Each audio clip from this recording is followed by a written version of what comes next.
All right, ladies and gentlemen. So today I am going to talk a little bit about the Wukusi Rattlesnake Helmet Overlay, this bad boy right here. Who wants some steel? Now, I noticed it on, where the heck did I buy this thing? And I thought that was actually a really great idea because I had been looking for a new helmet and I was looking at the Wukusi Cobra. Now, the Wukusi Cobra is all, of course, looks pretty much exactly like this guy, except it's all hard plastic. Now, the hard plastic version, I have heard from people that own them, that is extremely loud when it gets hit, which makes perfect sense. So when I saw the rattlesnake, and that it is actually soft material, it's hardened, but it's certainly not like that laminated hard plastic that you see on the Wukusi Cobra. So I thought that was very interesting because it would actually do a lot of sound dampening when you get hit rather than that loud clacking noise that goes right through into your brain. So I got mine just the other day. I've got it all set up, and it did require a bit of doing. So we got a bunch of straps here. We have straps on the front here, and then we also have straps on the inside that need some tying. And so it's not super easy, but it's also not super difficult. I'm going to be giving it a try today at our first rapier class where I've got this, and then I'll be giving you the review afterwards.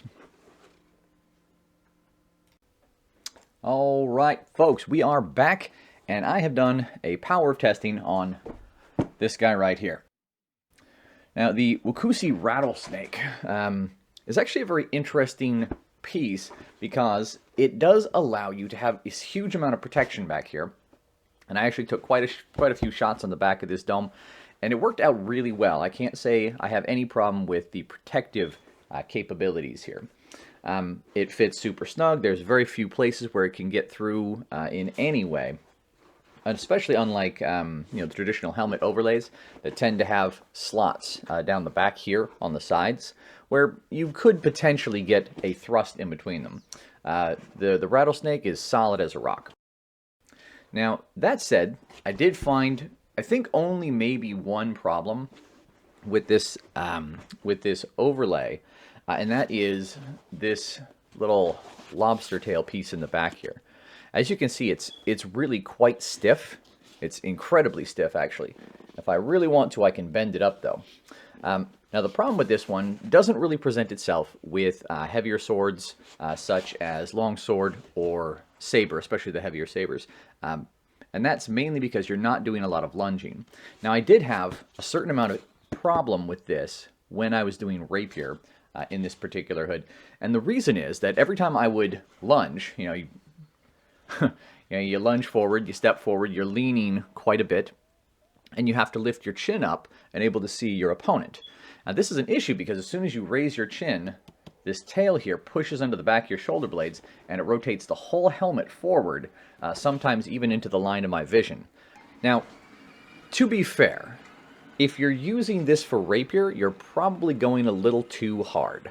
I don't see a lot of reason to have this much protection in a rapier bout. Something softer, or even just absolutely no, a hard back of the head protection, I think is just fine for rapier. As for heavier swords, such as the longsword, saber, mezzer, etc., you tend to keep your torso a little bit more upright in pretty much all of these, and that issue with the tail never really comes up, at least for the way that I fence. Now I'm going to keep on using the rattlesnake, and with any luck, just from the use, that tail section will gain a little bit of flexibility and it will resolve itself. As you can see, I'm taking some hard shots here and even multiple shots from different angles. I can feel a certain amount of concussive force, especially when going from one side to the other, but really this thing is rock solid and super safe. I'm really not taking much damage here, really at all. Now, on the inside, I wouldn't say it's whisper quiet, but as you can hear, it's a nice muted sound from the blows on that soft, kind of textured material, and that's pretty much the same inside. Overall, I'm going to say 8 out of 10, possibly 9 out of 10 if I can get that tail section to loosen up a bit. Not taking any hard shots, it's good. Hit him harder, Noah. Oh, that went wrong, man. Right here. Oh, you good. That was awesome. All right, somebody else here. I can't take all the credit. No, that's mean.